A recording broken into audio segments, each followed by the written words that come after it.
Hello everyone and welcome back to my channel. Today is an eye tutorial specifically targeted at an Urban Decay shadow called Lounge.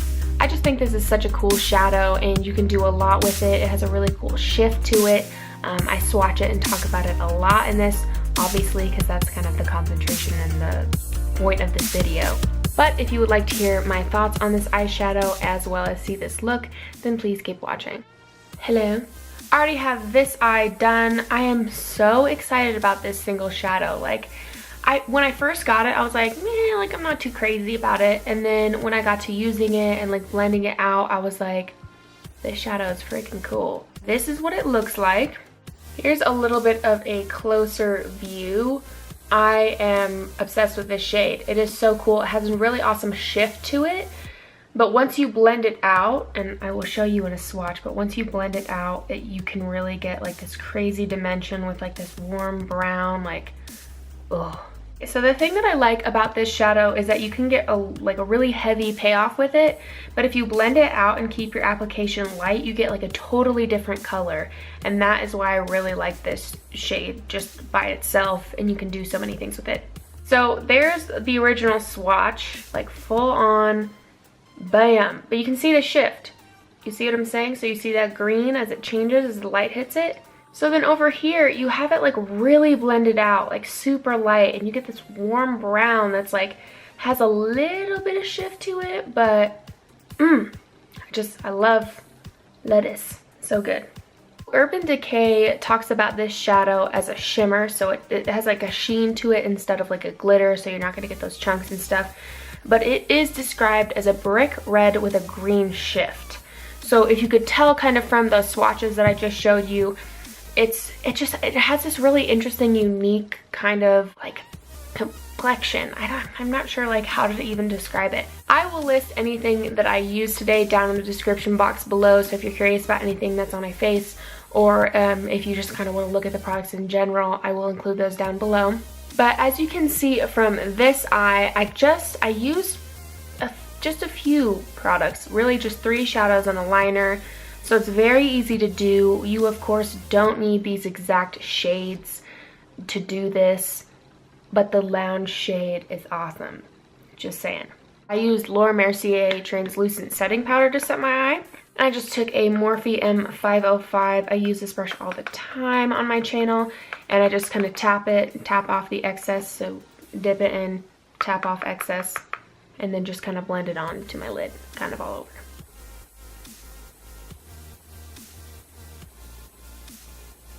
Now I'm going in with the shade Orange Soda.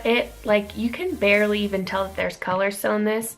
So it looks a little rough, but this is the remnants of Orange Soda that I have.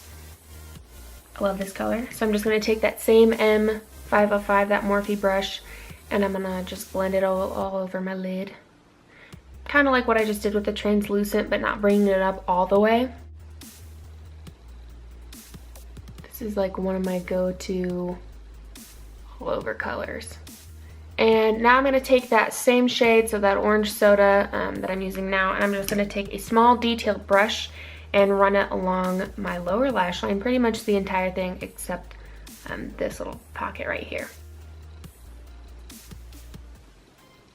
Now I'm going to take, I don't think I even said that Orange Soda was an Anastasia shadow, but I'm using 2 Anastasia shadows today, one of them being Orange Soda, the other one being Fudge.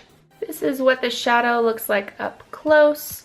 It's really just a nice matte brown. It's a dark brown that's a little bit warm. I'm just going to actually take that crease brush that I usually use, and what I'm going to do is I'm going to put the color on the inner corner here and the outer V.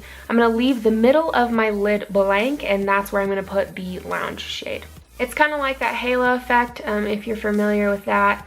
But I'm going to really blend it out so it's not going to be super intense. You wouldn't look at my eye and be like, oh yeah, that's a halo eye. You know what I'm saying? So first I'm going to start with the inner corner.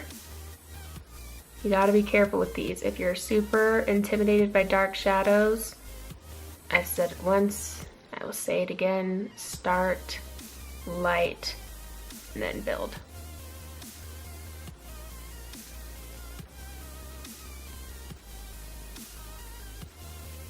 And then what I like to do is kind of connect, so right in the crease, kind of connect the two ever so lightly.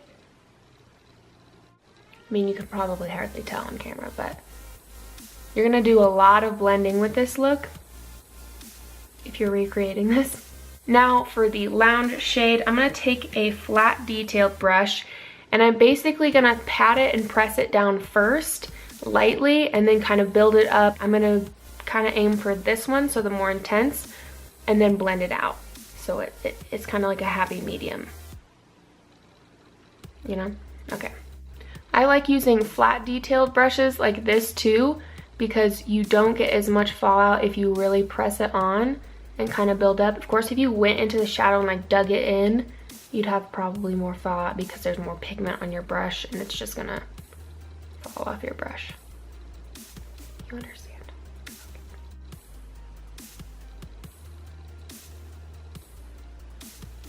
So when you first pack it down, it's really intense. Like, you can probably tell that that's more intense than my other eye, but I blend a lot.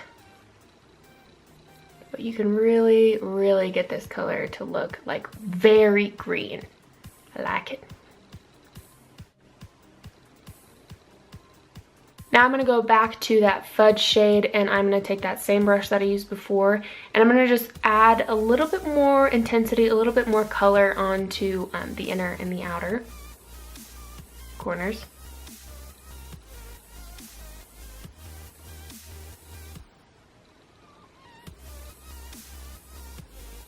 Before I go into blending, I'm going to take the Lounge shade and that flat detailer brush, but I'm going to use the edge, so not like the paddle side, but the edge of it, and I'm going to run it into my lower lash line. So I start here, I just kind of blend it out a little bit, and I keep it pretty tight to my lash line, so I don't bring the shadow down too far. So now I'm going to go back to that Morphe M505, and I'm just going to blend it out, make it a little more soft.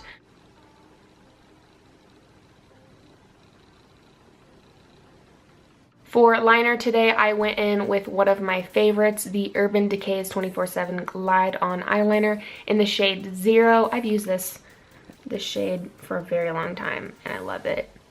I'm just going to go ahead and do that. I didn't do that dramatic of a wing. Sometimes I feel like I'm like, the wing wasn't that dramatic, and people are like... Alright, I'm going to go ahead and finish the rest of my face makeup, and I'll be right back. So this is really the look completed. I will list products down below if you're curious about them. I wanted to keep it a little bit more glowy, nothing too dark or crazy on the lips. I like adding this shadow in with neutral looks as well as warm looks. I think the fact that it's a brick red with a green shift kind of allows it to be multi-purpose. It's just like, it's so neat. I feel like it's neat. Anyway, that's about it. I hope that you guys enjoyed today. Maybe you found it helpful, or maybe you want to do something similar and it inspired you. Thank you so much again for watching. I really think it's just like, it's so cool to me that I can be like talking to a camera and I feel like I'm talking to my friends everywhere. Anyway, thanks again. I hope you're all doing well. If you want to see more from me, please subscribe, tell your friends, send this on to someone else who maybe likes multi-dimensional eyeshadows. If you were just passing through and you happened upon this video, thanks for watching as well, and I will see you all in my next video.